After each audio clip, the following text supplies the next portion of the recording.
न्यायप्रिय राजा और योग्यता की परख।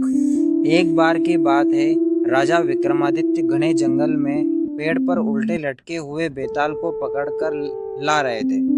बेताल हर बार एक नई कहानी सुनाता और अंत में राजा से सवाल करता।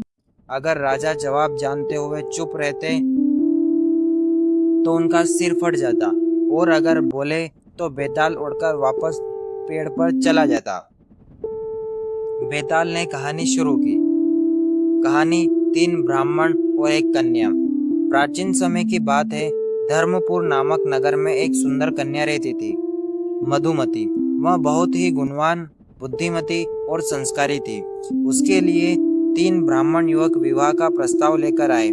तीनों योग्य थे, विद्वान थे और कन्या से प्रेम करते थे।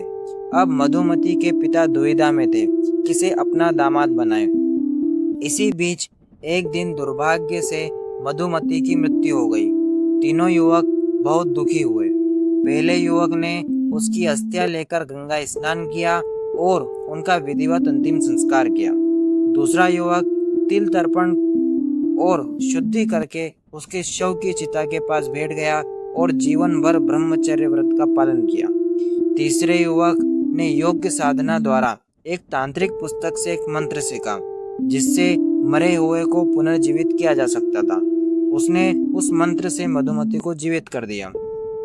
बेताल ने अब विक्रम से प्रश्न किया, राजन, आप ही न्यायप्रिय हैं, बताइए इन तीनों में से मधुमती के लिए सबसे योग्य पति कौन था?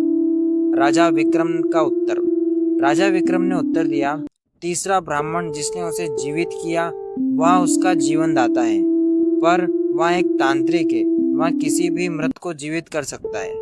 दूसरा ब्राह्मण जिसने व्रत रखा वह त्यागी है, लेकिन पति बनने योग्य नहीं।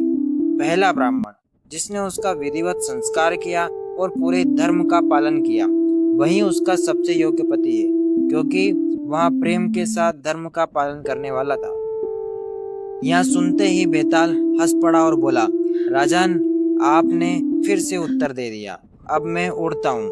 और वह फिर से उड़कर पेड़ पर जा बैठा।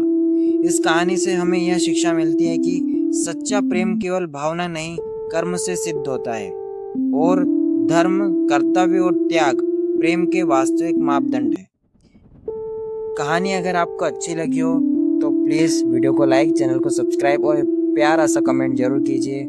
और मिलते हैं एक नई वीडियो में। जब तक के लिए धन्यवाद।